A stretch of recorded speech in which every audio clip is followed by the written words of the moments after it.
So time to begin with the next session, which is the final one for today. Ladies and gentlemen, welcome back after the refreshing break that was needed by all of us. We hope that you enjoyed the delicious refreshments those were being served and also had engaging conversations during the break. We'll now begin with the panel discussion on global demand and supply of sugar.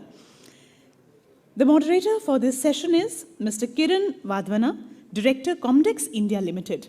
I welcome you, sir, on the dais. Ladies and gentlemen, please join hands in welcoming Mr. Kiran. Mr. Kiran graduated in computer science from the University of Houston in 1983 and has an MBA from University of Michigan in 1985. He's been associated with the sugar industry in India for the last 39 years. He has been a sugarcane farmer, sugar miller, sugar trader, and sugar futures trader. He's been on the executive committee of ISMA and on the board of Indian Sugar Exim Corp. He's also a senior advisor to International Sugar Organization and is the chairman of Bon Sucro. We welcome you, sir. Ladies and gentlemen, inviting the speaker for this discussion to join us, Mr. Claudiu Covrig, founder, Covrig Analytics. Please join hands in welcoming Mr. Claudiu. He's the founder and lead agriculture analyst at Covrig Analytics, specializing in market research, analysis, forecasts, and consulting for the sugar and ethanol sectors. With over 18 years of experience, he's held roles at S&P Global Platts, Kingsman, etc., focusing on commodity, market research, and trading. His academic background includes a PhD in renewable and conventional energy markets, a master's degree in engineering design and management of renewable energy sources, and expertise in economics and educational management. We welcome you. We welcome the panelists now, starting with Mr. Ravi Gupta, Director, Shree Renuka Sugars Limited. Welcoming Mr. Ravi Gupta on the dais. He's the Executive Director of Shree Renuka Sugars Limited, a prominent figure in the global sugar and ethanol industry with 32 years of experience. Recognized as the Sugar Man of the Year, he plays a pivotal role in shaping ethanol policy in India and serves as co-chairman of ASSOCHAM's WTO Trade and Investment Committee. Additionally, he contributes to the Task Force on Sugar and Ethanol at the Confederation of Indian Industry CII and holds executive positions at Indian Sugar Mills Association and West Indian Sugar Mills Association. We welcome you. Ladies and gentlemen, please join me in welcoming Mr. Ravi Krishnamurthy, Head Sugar, COFCO India Private Limited. Let's join hands for Mr. Ravi Krishnamurthy. He's the head of sugar, Indian subcontinent at COFCO International and brings over 30 years of expertise in agricultural commodities, specializing in sugar, grains, and oilseeds. With 2 decades focused on the sugar and ethanol sectors, he has engaged closely with key stakeholders and led initiatives such as the CII Task Force on Sugar and Ethanol. Previously with the Australian Wheat Board and PepsiCo, Ravi is the chemical engineer with a postgraduate degree in international trade from IIFT New Delhi. We welcome you, sir. And last but not the least, inviting Mr. Sandeep Kadam, MD, ED&F Man India Private Limited. Put your hands together for Mr. Sandeep. With the postgraduate degree in agri-business management, he has extensive experience in agriculture and rural economies. Starting his research career in 2010 with Noble Resources, now COFCO, he covered sugarcane, cotton, coffee, and major field crops across India, Australia, and North Africa. Joining ED&F Man in 2012 as an analyst, he swiftly moved to the trading desk due to his successful performance in research. He now oversees trading and management responsibilities for South Asia, that is India, Bangladesh, Sri Lanka, and Pakistan. So I've been once again told to announce for the cultural evening before we actually begin. Ladies and gentlemen, we have a very, very interesting cultural event which will start at 7:30. I'm sure you would not want to miss it. It has been choreographed by a renowned performer, dancer, choreographer, Shri Santosh Nair, who has performed at nearly all of the important meetings and conferences and events of the world. So today his teams will be taking us to a beautiful journey of the culture of India. So I really request everyone to be a part of this beautiful evening, which has been specially crafted for a wonderful experience that you may be taking back in your hearts forever. So ladies and gentlemen, see you at 7:30 for the cultural evening. But for now, I'll be requesting the moderator to please begin the deliberations from here. Sir.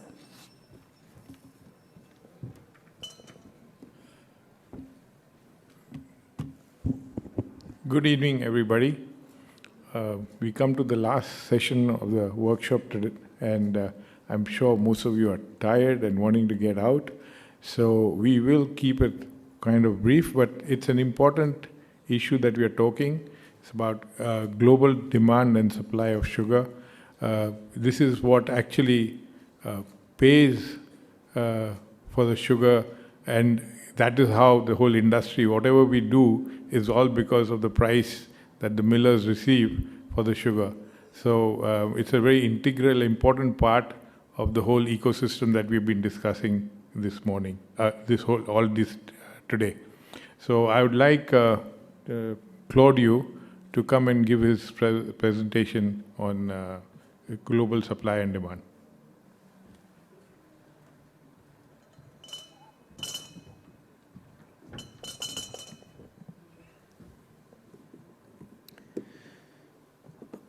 First of all, namaste. Thank you to the Indian government for inviting me to have a speech here. And thank you, Kiran, for organizing such a wonderful panel. I hope our discussions will be prosperous, and then people will understand what is happening in the sugar market, and also why the export that is accumulating in India needs to go out. I will start with one of my beloved philosophers, I would say, and thinkers from India, Jiddu Krishnamurthy, who said that a mind that is full of conclusions is a dead mind. It is not a living mind. A living mind is a free mind, learning and never concluding. So let's learn together, and let's learn from life together, because every day is a challenge and we don't have an answer. Nobody has an answer. Now, let's analyze where we are standing now globally in terms of supply and demand of sugar.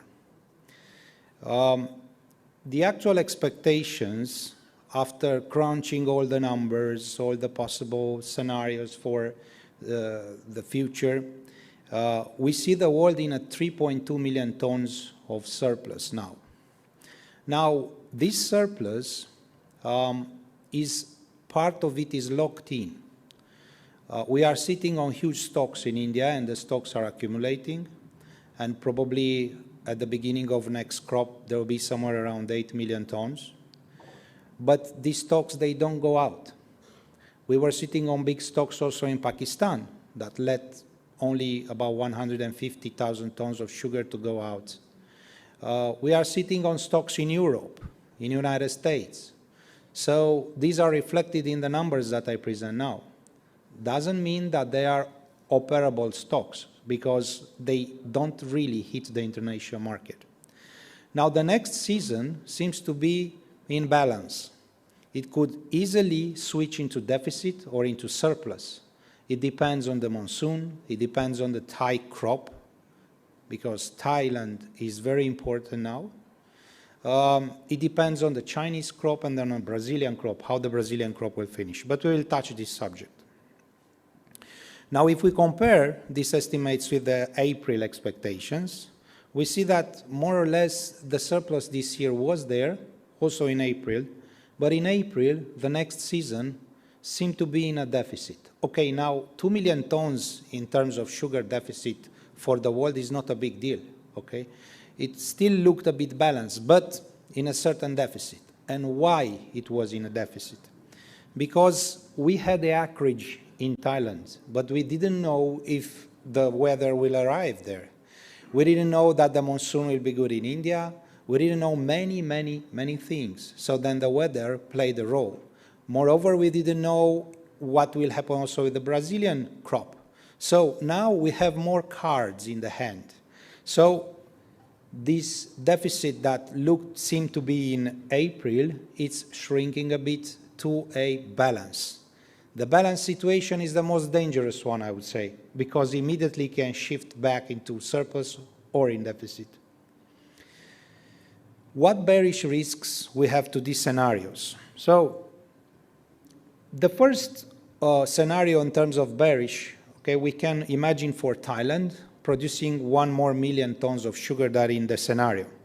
So this means sugar production already at 11.3 million tons and a cane crush at 103 million tons. It's a big number, okay? But we needed to run an extreme scenario here also, because these numbers could happen. It's not necessary to happen. Generally, we are working with 95 million tons of cane in Thailand, okay, and then only 10.4 million tons of sugar production. But this could happen. If it happens, we have the impact here underlined in red, okay? So the world will shift back into a surplus next season, 0.9 million tons. And another scenario, we can have Brazilian crop higher than discussed now.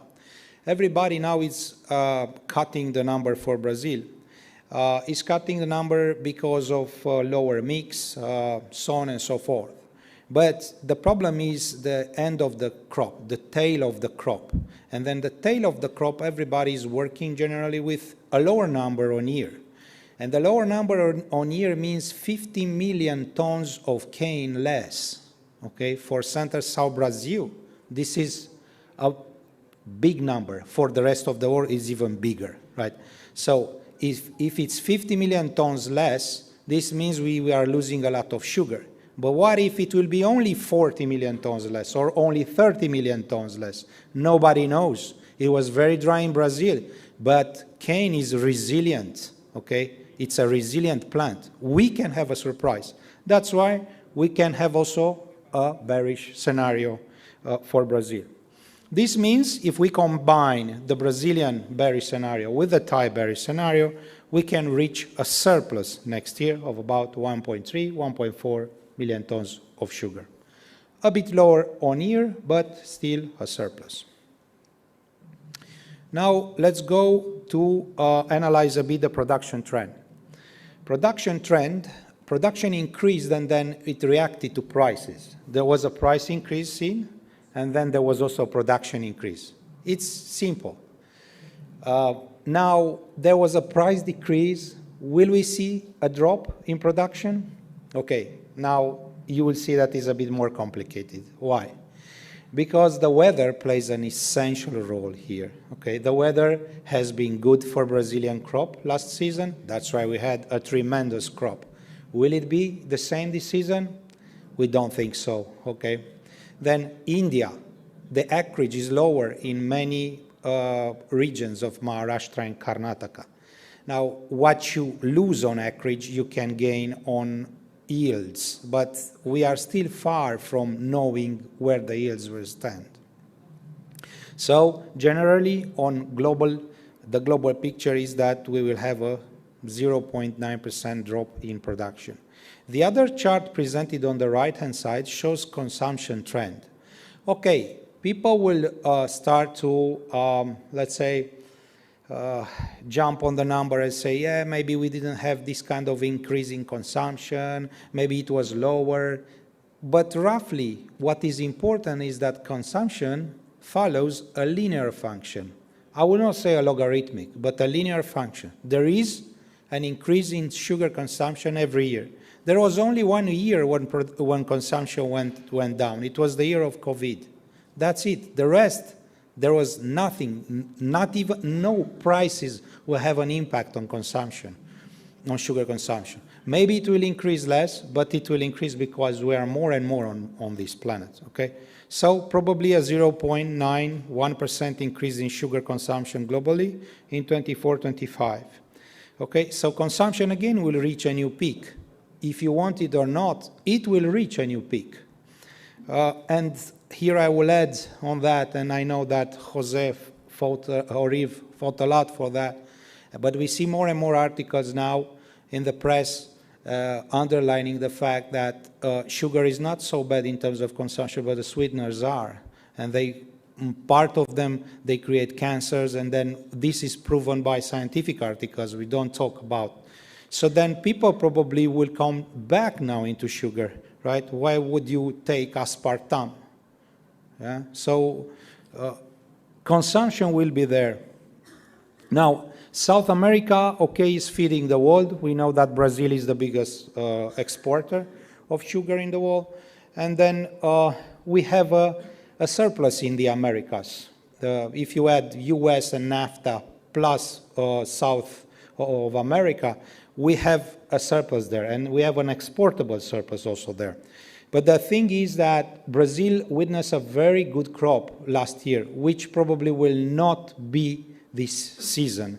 So about 2 million tons less of surplus in the Americas are expected for the next season. And who needs this sugar? Everybody needs this sugar. But I would say Asia and, okay, MENA, Middle East, they are in deficit. So they will continue to take this sugar to supply the regional areas. So practically Americas or Brazil is feeding the world. Now looking on stocks. So the stocks increased lately because of the governmental policy not to export. And it was not only in India, this governmental policy, you don't export sugar, no. It was also in Pakistan, in Algeria. We've seen that Algerian imports decreased a lot, and then Peter showed you why they decreased, because they don't export in their area anymore. Morocco is still stable, but Algeria decreased their exports in the area. That's why Egypt was forced to import more and more. So we have countries like compensating for others.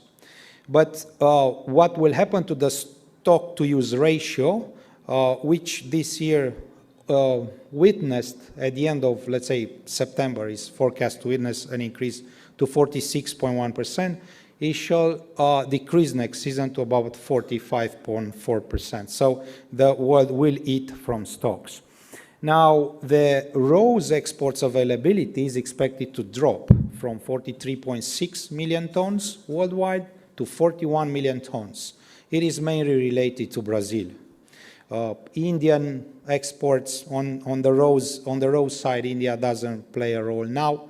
If it will play a role next season, this is only a political decision, but the raw exports will not go to the international market, but probably to domestic market, and then Renuka pari, okay, which will take it internally, and then will be reflected in less demand from Brazil.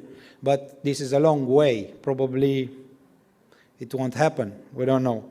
Now, on the white size, we have a bit more export availability next season, and this is due to Europe and Ukraine, which are expected to see a good crop, and then Ukraine probably to export about 900,000 tons of sugar next season, and out of this, at least 800,000 tons to hit the international market.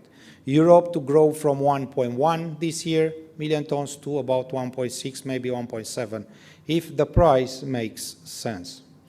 Now, let's look on the trade flows. What we've seen up to now, it was, okay, stocks, we had the production-consumption differential, but the trade flows are making the difference. What is the trade flows? It's like the need for sugar compared to the export availability. So how much the world needs this raw sugar compared to what I can export, right?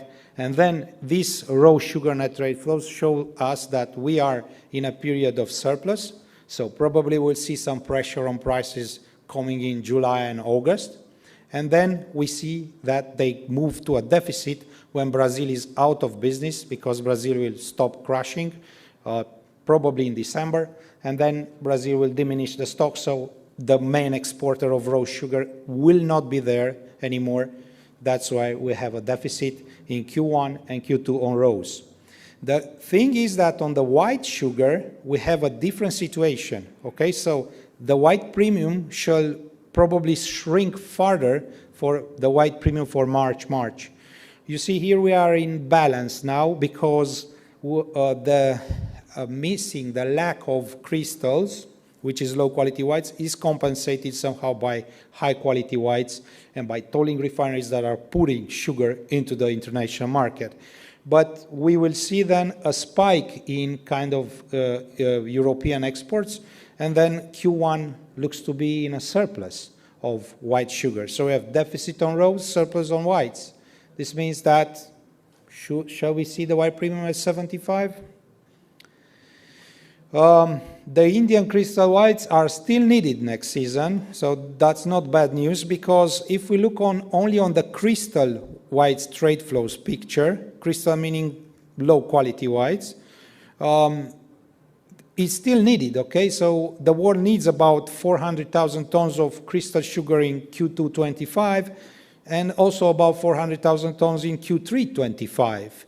Now you will say, yes, but this crystal could be easily compensated by high quality whites. Yes, in some parts could be, but this will be that the destination wouldn't pay a premium for the high quality whites when compared to crystal. So you prefer to have crystals and pay the same price. Now, on spot and on prompt, still up until October, we see kind of a support for white sugar market. It will start to decrease only when the new volumes from Ukraine and Europe will hit the market. And then this was reflected in the expiries. Look at the London expiries. The black line is the price in London, and then the blue line is the front spread. Okay, we have seen good prices in London in October 23, December 23, above 700, okay? They dropped to 600 in May, but the front spread was still good, right? So then we had a differential there, we had an inverse, and an inverse is a signal of a supportive market. Same happened with the white premiums. The white premium now on the right-hand side is in pink. Like you have a white premium at 173.9 when May expired. So this was a good premium, right?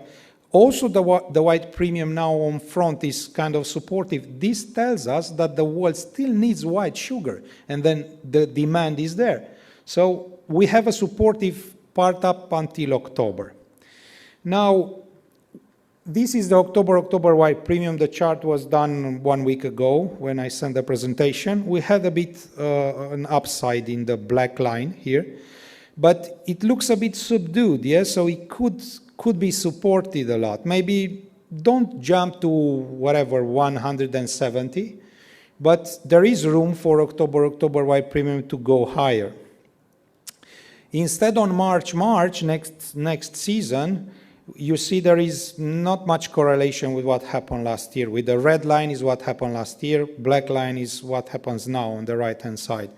So here I think the things will remain kind of in a limbo because of the European volumes, which are not sure either, because, okay, we had also weather problems in Europe. So let's see if they will come or not. And also the cash premiums have been supportive. On the left-hand side now we see a chart with the cash premiums in Thailand and in Santos in Brazil. In black is in Brazil, dotted line. So you see the cash premiums to New York 11 for low quality whites in Brazil remain above 100 points. And they reach a peak of about 135 points. So this means that on one side, even if recently the market corrected, right, the future market corrected, the cash premium show that we need a premium to this because nobody will sell you at this low level. So this means it's supportive. The spreads have not always been bad, okay, in New York, but in London they remain in an inverse. So this, again, another signal was that the world needs the whites. And also, on the right-hand side, we see the cash premiums on raw sugar in Brazil. You see, usually from June to, let's say, October, they enter a negative territory. But now they refuse to enter the negative territory, including, so even if Brazil is expected to bring more sugar now. So it means that something happens there, right? So it's not as bearish as expected, but the market now, I think it stopped because of this sugar mix that was reported lower in Brazil in May. So let's see how it will evolve, but there are at least two technical parameters supporting, let's say, a stable market on prompt. Now, talking about specs, those are net speculative positions. They liquidated their longs, okay? The prices dropped last year, dropped from 28 cents, they went down to 20 cents, where China started to buy. Then they went down to 18 cents, where again China started to buy, but China can't buy forever. So then, having said that, it's not unusual to see specs on the short side. And they can sit for a long time on the short side, but will they have the courage? You see, the last report, COT report released on Friday, showed that they liquidated the 17K of net short position. So they are now only about 54K, 54,000 lots short. So they don't want to risk on the short side so much. Now the situation at regional level, I will go faster on that. We start with Center-South Brazil. We have here, you see the yields last season, 23-24. We are talking April-March here because Center-South Brazil is on April-March. So tremendous yields. Expected to be also good yields this year, okay, not at the level at last year, but good yields, very close to 79, 80 metric tons of cane per hectare. And then on the right-hand side, we have the annual sugar and cane production. Cane production is in red, dotted line, and then sugar production is separated per refined in gray, then crystal in blue, and then VHP sugar, the most of it. So we see that production is expected quite in line with last year, so a good production in Brazil. And then the sugar mix is keeping being maximized. Why? Because this chart shows us the reality. This is the differential between sugar and ethanol in Brazil. You know, a mill in Brazil can produce sugar, ethanol, and electricity together using the same feedstock, the cane, okay? If they maximize ethanol, they also maximize electricity, so on and so forth. Now, we've seen the differential between the ethanol lines, okay, ethanol in blue and in pink, and then the sugar in black. So you see sugar, even if it suffered the correction last season, is still paying much more than ethanol, about 500 points more. So there is no reason to do more ethanol. Everybody will maximize sugar. Now, on the left-hand side, here we see the historical sugar and ethanol mix. Sugar mix is in gray, and then is expected this year to reach 51.5%. We didn't change our estimates since the beginning of the crop because we didn't go so high ballistic to 53, 53.5. Yes, indeed, it was a lot of investment in flexibility, in flexing the capacity, in putting more sucrose to sugar. Yes, but this thing is not yet reflected. And then losing time is losing mix, right? We've lost first half of May, we've lost second half of May, and then I've heard that the mix also on the first half of June will not be very high. So then it needs a tremendous power now to recover. So 51.5 looks a new record for Brazilian mix, if indeed it will be there. Already last year was practically a new record because we were discussing 48.9% sugar mix for a cane of 653 million tons. In 2012-13, we had a big mix, but the cane was much lower, okay? So it was more than 100 million tons lower.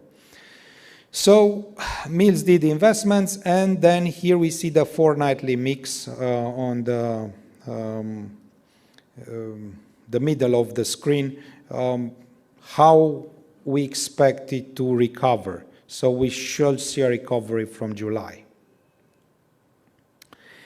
Also, what we had a problem this year was with the ATR, because a lot of caña bizada, which is leftover cane from last year to this year, was processed.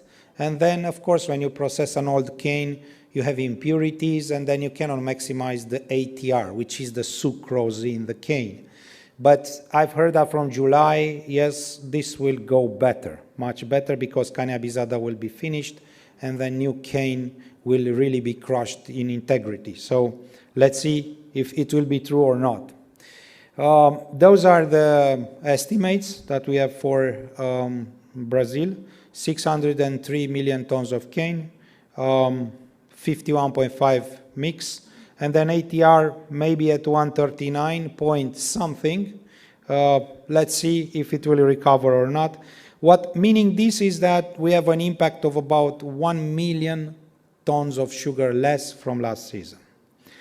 In a bearish scenario, we can talk about 615 million tons of cane, and then the same sugar mix. This means production at 42.1, which is pretty similar with last year. We had different possible production scenarios in the past, but which are not valid anymore, because we can't have sugar cane probably at 630, nor a mix at 53.5. There were some people in the market working with a mix at 53.5. But what we see here, that if you work with a mix at 53.5 and a cane at 603, you get a production of about 43 million tons, okay? This compares to 41.8 with a mix at 52.25. So it's very important, this sugar mix. Now, the stocks and the exports are expected at the level of last year. And what I want to underline here is the stocks seasonality. Brazil always reaches a peak of stocks in September or October, and then this year shall not be different. So remember that if Brazil is bringing stocks, then it should be a pressure on prices. You will say, yes, but they sold all their crop already. Well, yes, I know, because not everybody is pricing.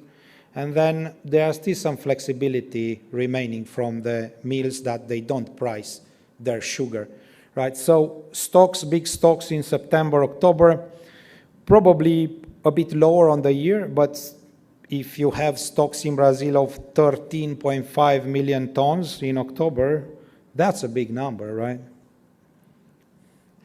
India. For India, we simulate some numbers. The thing is this, okay, whatever will surpass 29.5 or 30 million tons of sugar, pure sugar, will be for ethanol. Point. So if we have a production in India at 33 million tons next season or at 32, this will be ethanol. All of it. All that goes above 29.5, 30 million tons, it will be for ethanol. And it's fair, okay? It's fair because the ethanol program was sacrificed this year, okay? The problem is still in India that we had good rains in Maharashtra, okay, in Karnataka, but dryness in North India. We need to see weather coming back in North India. And in North India, we know that Uttar Pradesh is expected to have the biggest recovery. Be it 12 million tons, 11.5 million tons, we don't know exactly where Uttar Pradesh will be, or Karnataka. Karnataka, it's 7.5, whatever. The thing is this, okay, we need to see the rains. Now, in this scenario, we consider only 2.5 million tons allocated to ethanol, and then production 29.75.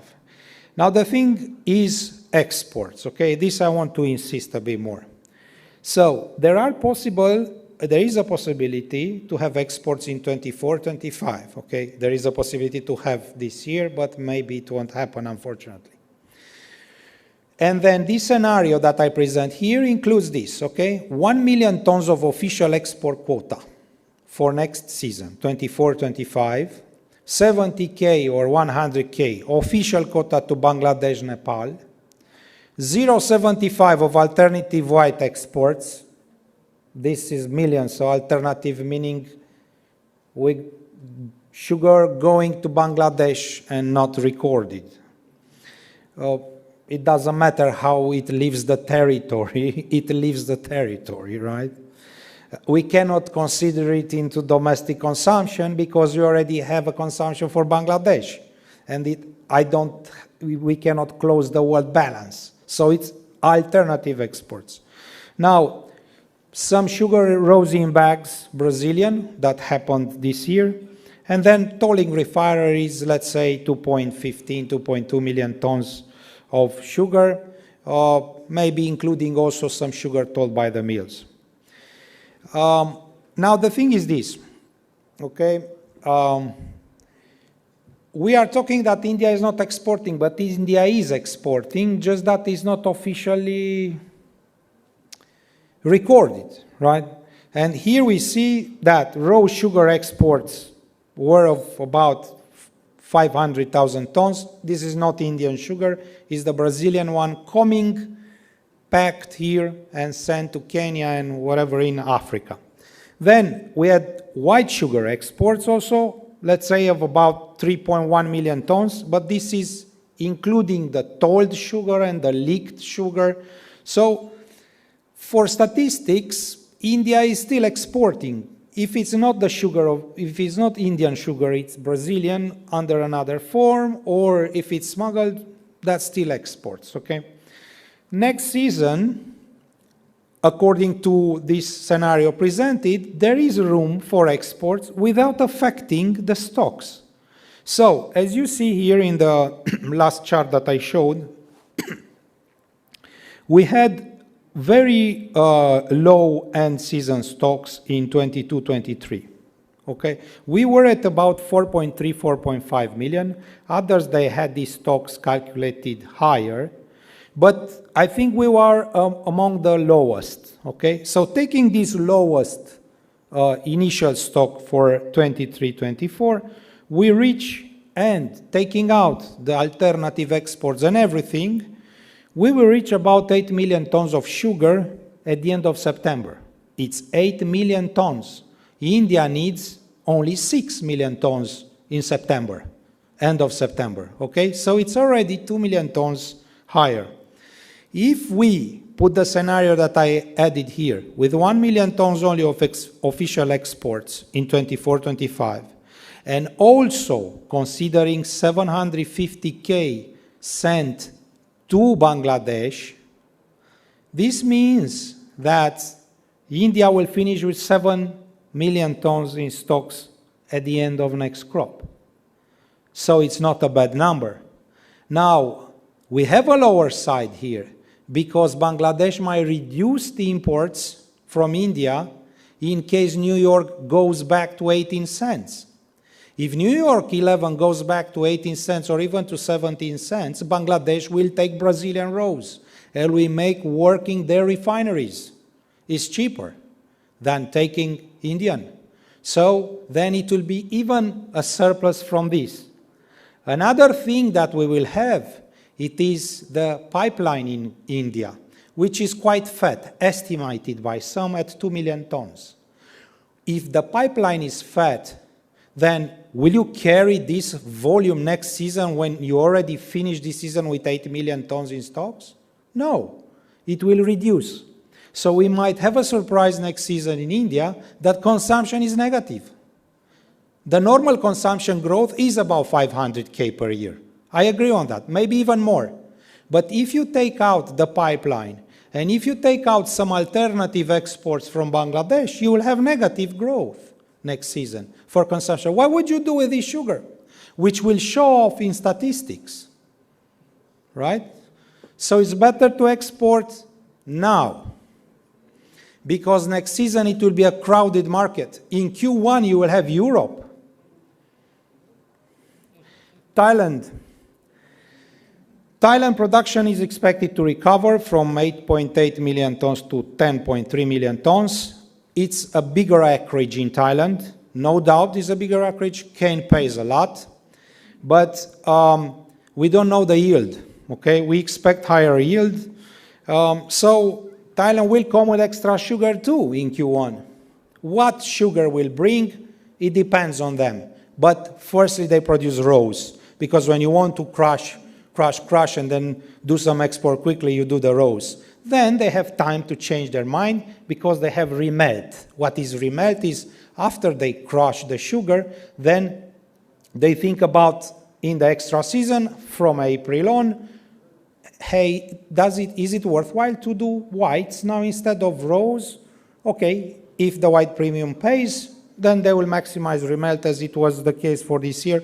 We expect about 3.1 million tons of rows equivalent to be remelted into white sugar.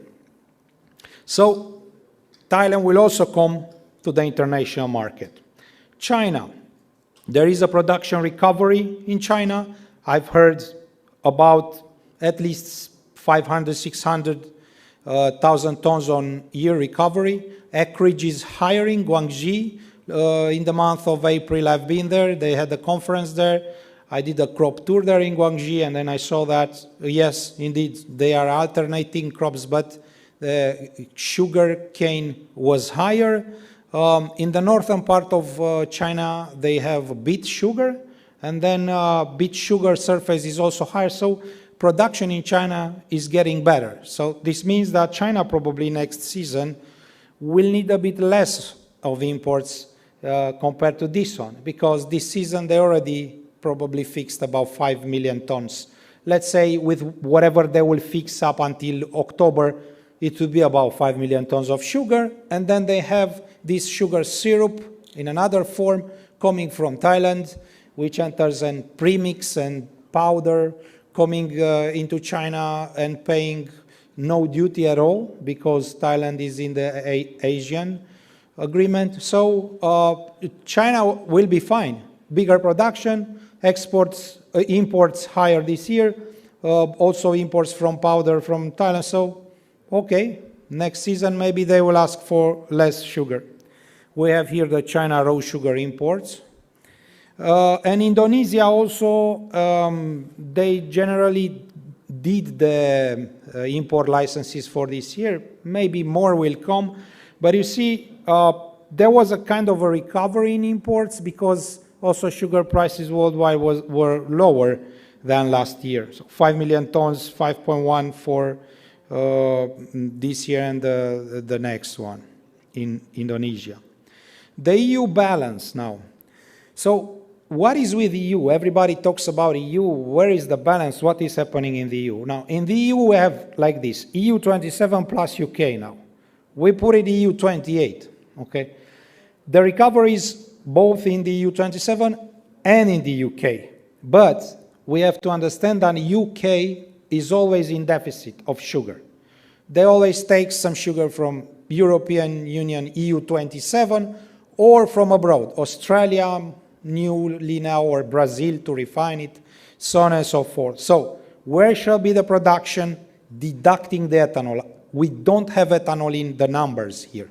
We have pure sugar, okay? Europe generally allocates about 1 million ton of sugar, 1.3 to ethanol. So 16.13 million tons, EU 28, and 15.5 was this year. The balance is presented here. So EU 27 in surplus of 1 million ton, and then UK with UK quite in balance. Consumption is lower in Europe. We are losing population in Europe. And then white sugar exports, EU plus Ukraine, probably at 2.6 million tons of exports in total. This is up 800,000 tons on year. And then big drop in the European and CIS raw import demand because it doesn't make really sense. Russia balance looks good. They replanted 8% of their crop because of frost. It's very important, Russia, for the STAN countries and the CIS countries. If Russia has enough to give them, they will not come to the world market to ask for sugar. Okay.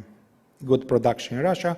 And then I've been asked for something in Mexico. Yes, Mexico suffered a big drop in production, and the recovery shall not be very high this first season. It will grow more in the next seasons. Probably in 26, 27, 27, 28, we heard that 2 sugar mills are in Chapter 11, and the northeast region is very dry. And then this is the US, and thank you kindly for your attention. We will follow with the discussion now.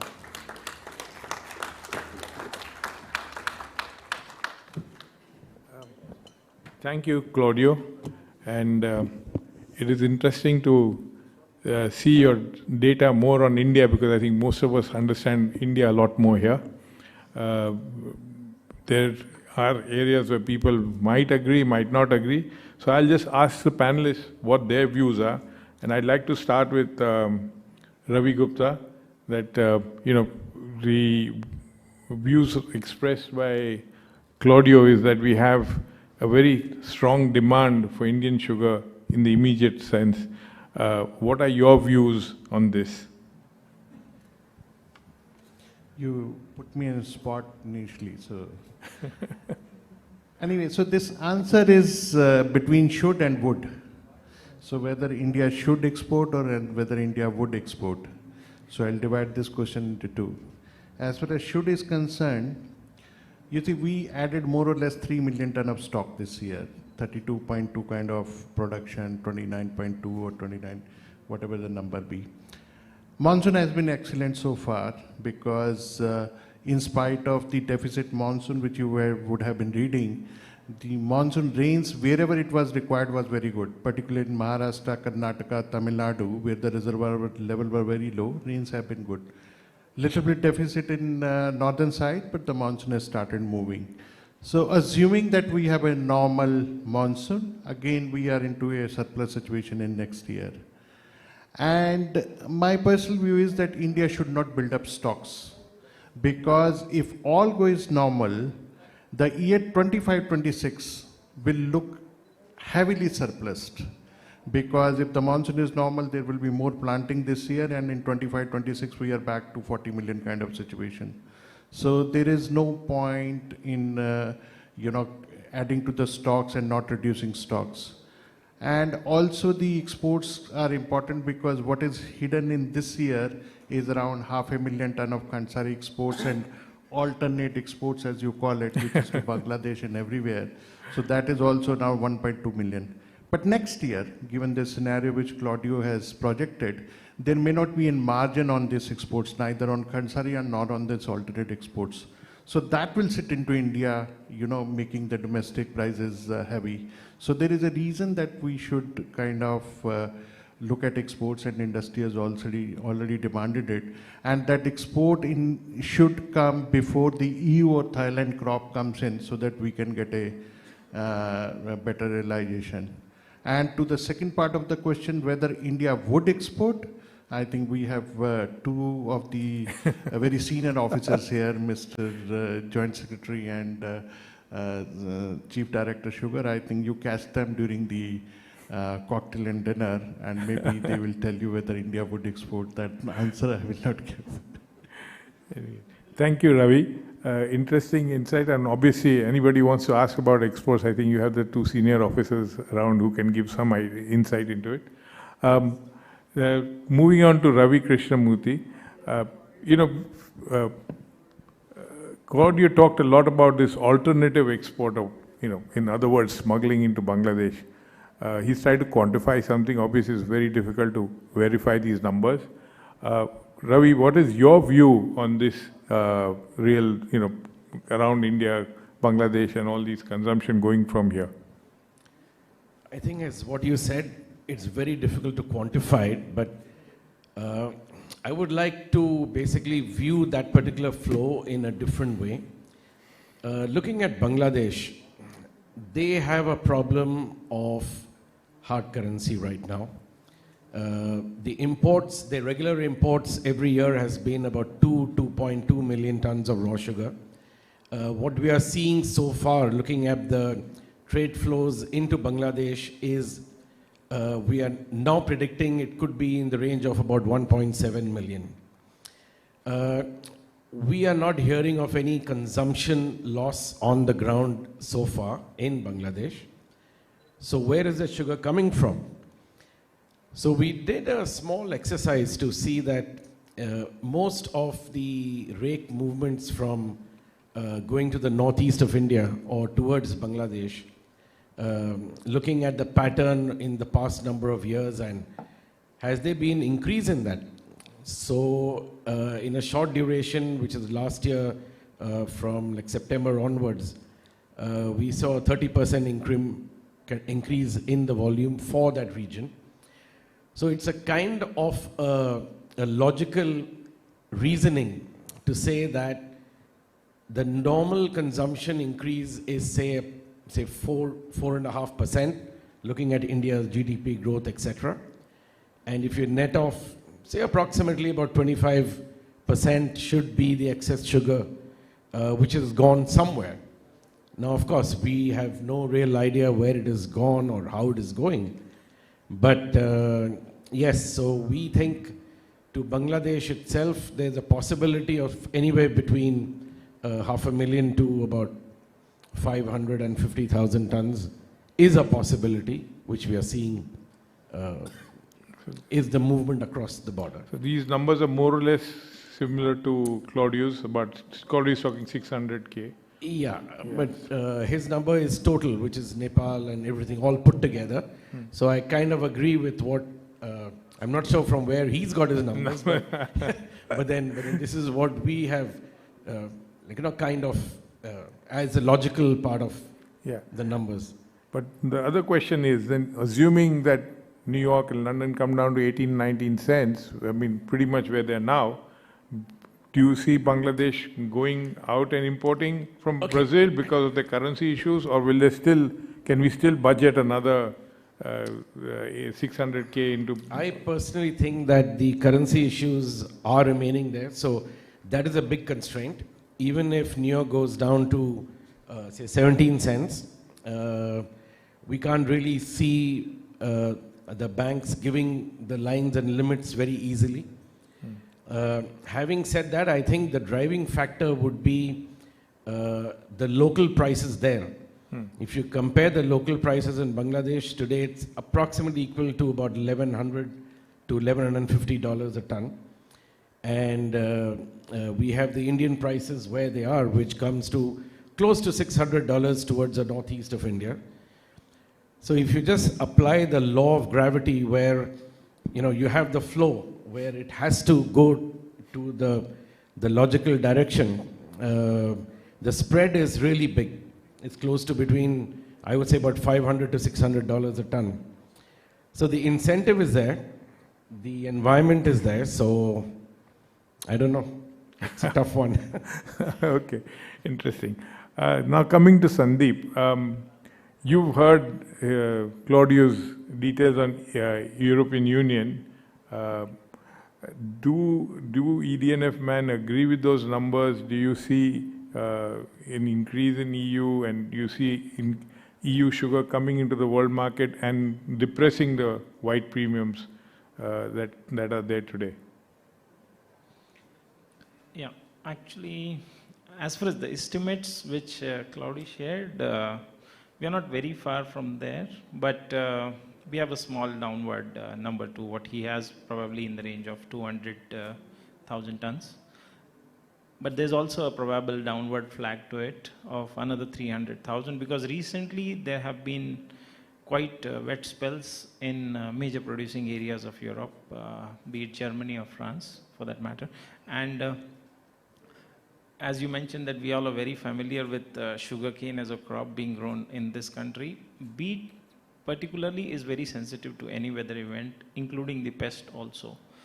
So anything which is triggering in that context will have negative impact. Moreover, if it is beyond a certain margin, and excess wet weather will definitely trigger a lot of pest attack downwards. The crop is only 5 to 6 weeks old, and there's still a long way to go. Already some of the countries are allowing excess application of pesticides just to protect the crop. So this 1 or 1.5 million out of Europe and around 800,000, which Claudiu also mentioned, out of Ukraine is having quite a lot of hangover right now, which is getting priced in, but there is still a long way, and there could be headwinds which will have impact on it. So the sensitivity around that flow translating into the price will be very high. We'll have to keep on watching that. But yeah, at the moment, there's significant build-up of that flow coming to the world market, and that market has definitely budgeted in. We can see the forward wide premiums quite depressed. Okay. However, having said that, the cash premiums in some of the deficit territories are also reflecting very high levels than the normal levels, and the freight premiums are also there, which are playing their own role. So although significant portion of European or Ukrainian sugar flow is budgeted, it's very sensitive, and we'll have to keep on watching that. Interesting. Last question to Ravi. What is your view of the market in 6 months from here, international trade market? Since you run the refinery, you're looking at raws and whites all the time.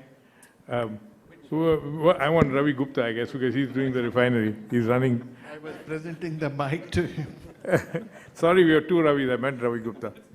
My first learning was never to forecast the market. So, and because, and particularly the agriculture markets, I still, kind of have a look at metals, and still easier to forecast than the agriculture markets. But having said that, I think I'll give you in general view that markets are into a trading range.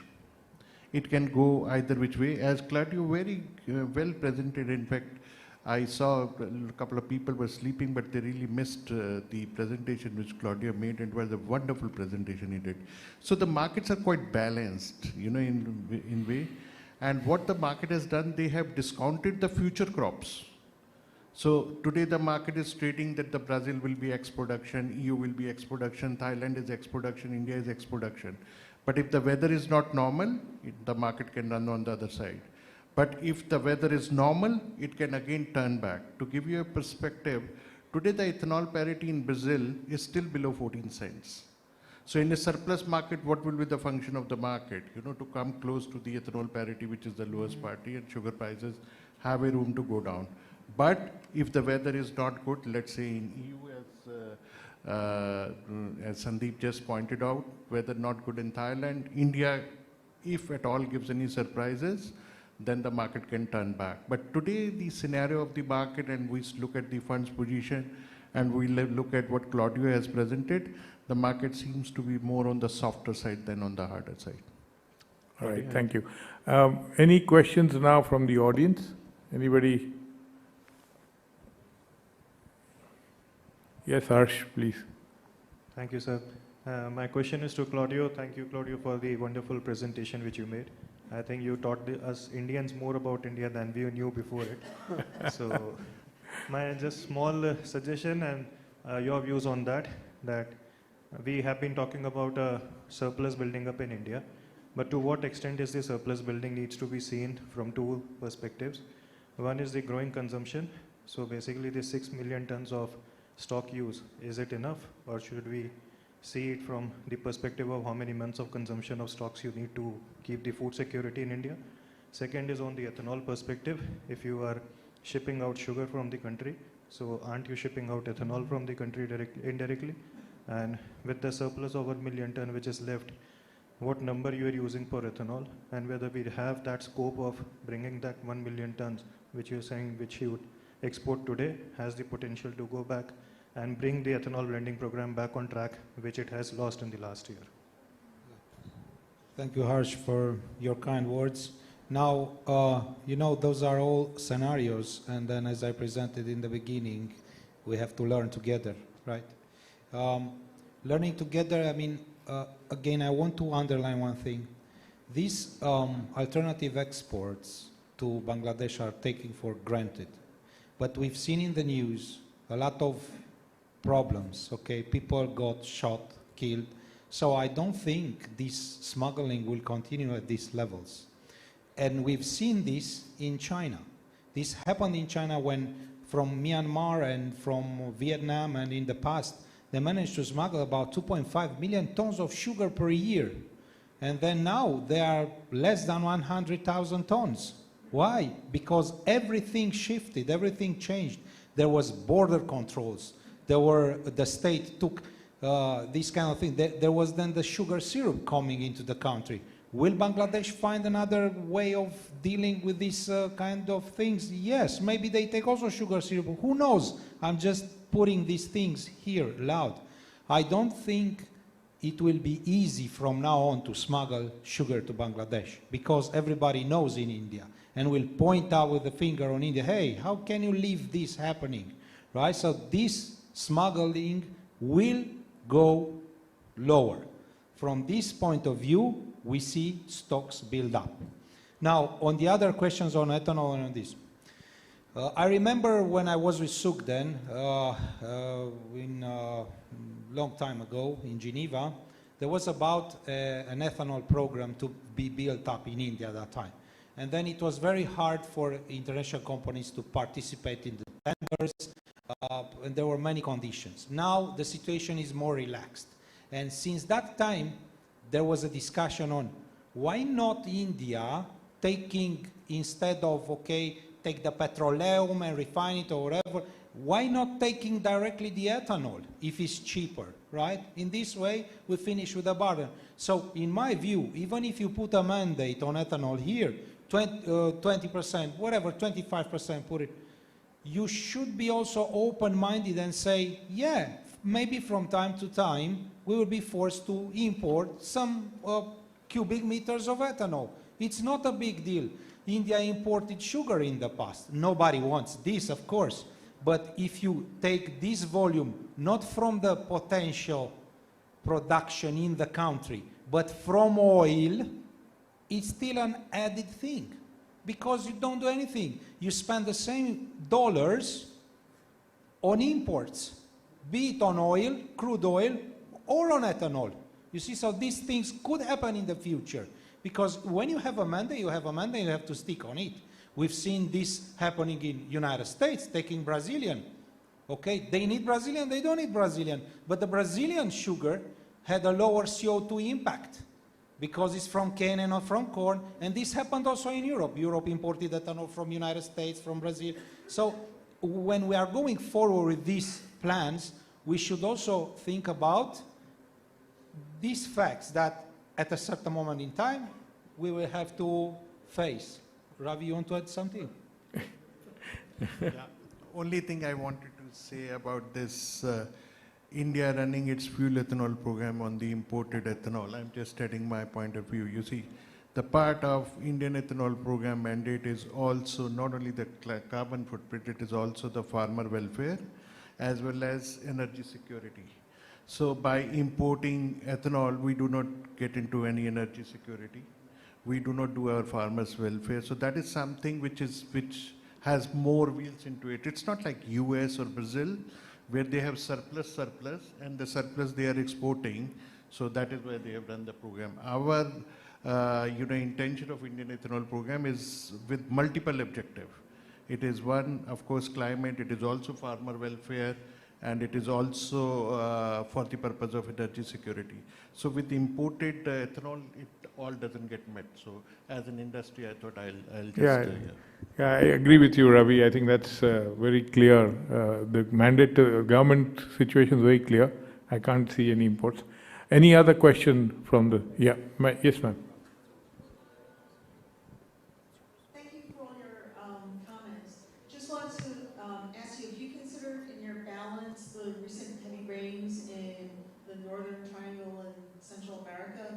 Because there's a possibility that quotas for the US won't be met because of that. I think this question is for me. Yeah. Yes, we consider normal weather patterns. So these recent rains could go around this pattern. But now, of course, when you put a number for the next season, right, you don't control anything. You just, based on the acreage and on how the things in a normal situation should go. Now, if the weather gets worse or the weather gets better, then we will have to review these numbers. But the numbers consider normal weather patterns. Okay. Okay. Any other question for the panel? If not, I think we can close here. And I'd like to thank Claudiu and both the Ravis and Sandeep for having come here and had this nice panel discussion.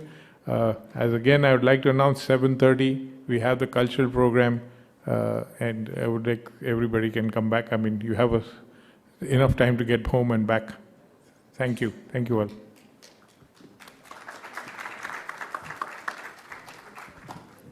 Thank you very much for that wonderful session, insightful and informative session that all of us really enjoyed. We surely have some really important takeaways after the workshop that we were all a part of today. Ladies and gentlemen, before we close, may I please request Joint Secretary Sugar, Shri Ashwini Srivastava, to kindly thank each of our panelists for their meaningful contributions to this session. A token of respect and gratitude for the insights that they shared and for the knowledge, their thoughts that they shared with us today. Please join hands, everybody. Let's thank them for their time, the value that was added because of their presence.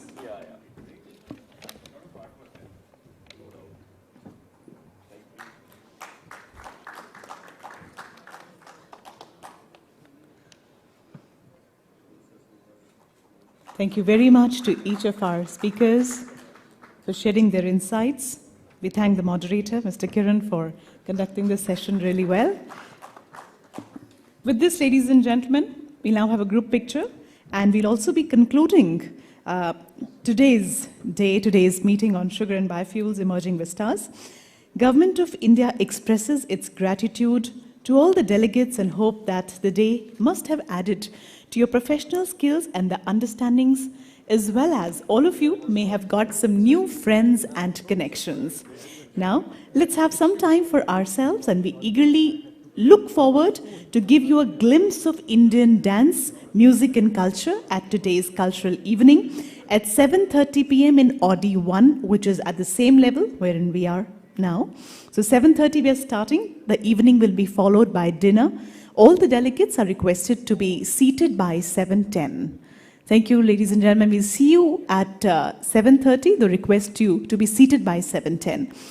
I assure you that it is going to be a wonderful representation of the culture, art, music by one of the best and renowned choreographers and artists of our country, Mr. Santosh Nair, who's represented India at various international platforms. So he's all set to present to you beautiful, memorable events which will be safe in our hearts forever. So ladies and gentlemen, we'll start at 7:30 but request you to be seated by 7:10. Thank you. And ladies and gentlemen, also a gentle reminder to all our delegates that tomorrow Mika's meeting will be beginning in the Summit Hall starting 9 a.m. wherein we'll also have the industry friends who will be joining us. So all of us also could be a part of that meeting. So Mika's meeting will be starting at 9 a.m. tomorrow in the Summit Room. See you all there. But for now, we look forward to seeing you again at 7:30. Thank you.